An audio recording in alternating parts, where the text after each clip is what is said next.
unsubstantiated claims of voter fraud.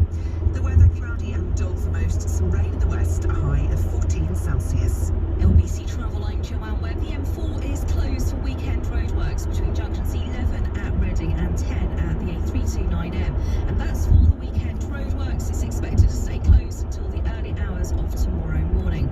In Deptford Church Street's had to be closed southbound. That's because of a fire in a building. In Waltham Cross, the A1010 Hertford Road is closed both ways. That's because of an accident. And in Wembley, Fourth Way is closed both ways for emergency repair works. On the trains, Thameslink services can't run between Kentish Town and St Pancras International because of an investigation. Small break on Sunday, coming up at 10, live from Westminster, LBC. From cameras to lights, sensors to thermostats, Hive's range of smart devices work to make your home a smarter place to live. Control them all from the Hive app or with your voice. Alexa, turn the heating on so whatever life throws at you. It's cold. Outsmarting with Hive. Get a free Amazon Echo Dot when you order the Hive Smart Thermostat from hivehome.com. Hive services require broadband and Wi-Fi, terms apply. And when you hear the sound, you'll forget about all things complicated. Monthly fixed costs, binding contracts, customers forgetting their card. Running your own business, make current payments simple with Summer. Get your reader now at summer.co.uk. Many people struggle with loose and missing teeth. Often their dentist has told them nothing can be done. Let the TDC team restore your teeth, your smile, and your confidence with our award-winning Smile in a Day dental implant treatment. Book your consultation today. Visit smileinaday.co.uk. Lola should be saying a virtual hello to her new clients right now, but instead she's saying, Hi Lola, why set up a fancy new loft office if your Wi-Fi doesn't reach it? Never fear. With BT Complete Wi-Fi, you'll be back with a big. Only BT guarantees reliable Wi-Fi in every room, or £100 back. Why choose anyone else? BT, beyond limits. Up to 3 discs to guarantee 10 Mbps in every room, or £100 off your next bill. Terms apply. You wouldn't leave your front door wide open, so why leave your digital world exposed? Bitdefender is the award-winning antivirus solution that protects over 500 million systems worldwide. Tough on threats and light on your system? Get it now at bitdefender.co.uk. Bitdefender. Choose what the experts use. From now until Monday the 9th of November, you can buy an approved used car from Volvo Select with 0% APR finance. With over 150 checks, so no need to kick the tires. A 12-month warranty, which you'll probably never use. And the latest software upgrades, which you definitely will. Visit volvocars.co.uk now to book your virtual appointment. Used vehicles up to 4 years old. Participating retailers. 50% deposit on minimum £7,000. Conditional sale. Terms, eligibility, guarantee requirements and conditions apply. Volvo Car Financial Services. Andrew Castle on LBC. And a very good morning to you. 7:21 Sunday morning. It's the 8th of November. It's now President-elect Joe Biden, Kamala Harris, Vice President-elect. Now, how will Trump react? What do the Republicans make of all this? Who is accepting that Joe Biden has won the election and who isn't? Do they have grounds for, as Mr. Giuliani will hear from him in just a second, for these legal challenges, which he says are all going to kick off on Monday? Let's take the views of Joe Collins III, a Republican candidate in the House of Representatives in California during this election. Joe, very good morning to you. Yeah, good morning. How are you? Yeah, really good. Thanks. Thanks for being with us and for your patience as well. Joe, it didn't go so. It's not easy to be a Republican in California, is it? You know what? It's very easy to be a Republican. It's not easy to come out as a Republican, especially a black Republican from the inner city. It's not taken too well, especially when a lot of people in the inner city don't like President Trump. So hold on. A black Republican in a city. Joe, you had no shout whatsoever of winning that. What were you doing running? you know what? I did have a shot. I'm from the inner city. I think one of the biggest things was I took the race too personal, and I let my personal feelings for my opponent get in the way of the bigger mission, which is to rebuild our communities. And so that's where our downfall was. Yeah. All right. Well, I'm sorry it didn't go so well for you. You're going to take a few days now to recover, I'm sure. How do you talk to people, no matter what local problems you're dealing with? How was it to have to line up behind a guy like Trump? It wasn't too bad. I mean, once you get past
celebratory, wasn't he? He was looking to reach out across the divide. I thought that was the right message, didn't you?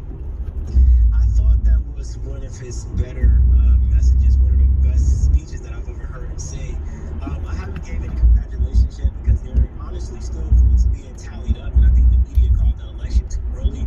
We still have 4 million votes here in California that need to be added up, 600,000 votes here in Los Angeles. There's still votes in Pennsylvania and Florida, Michigan that needs to be counted up as well. So once the Electoral College comes together and they solidify the election results, then I'll give my congratulations. But I think, both candidates did a very good job of presenting their message to the American people, and it looks like right now the American people chose, Joe Biden, considering the circumstances that came along with this election. Yeah. What do you think what are you gonna miss about Donald Trump if it comes to pass that which is going to come to pass? Joe Biden is the president. We say goodbye to Trump. Is he going to run again in 4 years' time? Probably not. He's going to be too old. I'm not a big fan of elderly people running for office, because I think the only way that our nation can honestly move forward is by younger people like Kamala Harris, stepping up to the plate and taking charge of the helm and using new ideas to move our country forward. Joe Biden, in my opinion, doesn't have it. President Trump, he was bold, he was invigorating. He's a businessman, but at the same time, when it came to moving the country forward in a manner that was productive for everybody, it was questionable. I knew it, Joe. You are a Democrat. That's why you lost. You're a Democrat. You just said how much you respect Kamala Harris. You sound like a Democrat to me. I'm not a Democrat. The whole entire Republican Party was based around freedom of speech, freedom of expression, freedom to have our rights protected by the Constitution. And so I'm not a fan of Kamala Harris, but I do admire the work that she's done. And anybody who's worked that hard deserves that admiration. Take care, Joe. All the best. Thanks for being with us this morning on NBC. Joe Connors, the third Republican candidate in the House of Representatives in California. Didn't go his way this time, but I reckon he'll be back. Let's take the Democratic view now. Spencer Critchley, Democratic strategist and communication advisor for Barack Obama for America in 2008 and 2012, author of Patriots of Two Nations. Spencer Critchley, thank you very much for joining us on LBC this morning. First, your views on Joe Biden's speech. Did he pitch it just right? Yes, I think so, and I think it's been typical of his campaign and typical of his career, and my gosh, what a wonderfully refreshing change from what we've been seeing for the past 4 years. He spoke the way we would hope a president would speak, no matter what party that president comes from. And especially at this time in our history, I think it was so important that he appealed to what Abraham Lincoln referred to as the better angels of our nature, and reminded us that we are supposed to be the United States of America. Of course, because we're a democracy, we should be having a vigorous debate, and that debate will never end. But we do need to remain united in our support for democracy itself, and that does bring us all together and can bring us all together. And I thought he was just frankly wonderful this evening. I wonder how Mr. Biden is going to talk to the white working class who took to Mr. Trump in such enormous numbers, 70 million. I mean, I know he lost, but 70 million votes. How will Mr. Biden approach those people and get them on board? Because right now there's a lot of anger. Yeah, a lot of that anger has been generated artificially by people who profit from it, either politically or financially or both. And I'm referring to dishonest media, dishonest politicians who take what should be just the normal kinds of disagreements, which can be serious disagreements over the best way to achieve what's best for the country, and try to convince people that the other side doesn't want what's best for the country, that the other side is anti-American or even evil. And that's just so irresponsible and so destructive of democracy. I think one of the things that will help bring us back together is to have a president who doesn't do that anymore. There's not a lot we can do about media outlets and people on social media who are going to keep that up, and there's not a lot we can do about Donald Trump, who will definitely keep that up, I'm sure. But at least we'll have somebody at the top, and his administration will be staffed by people who don't do that. But Spencer, they do actually have some legitimate concerns. I mean, Trump didn't get those 70 million and win the White House in the first place without there being a little bit of substance to some of the arguments. Oh, no, absolutely. Absolutely. Go ahead, sorry. Oh, sorry. Well, I was going to say, I draw a distinction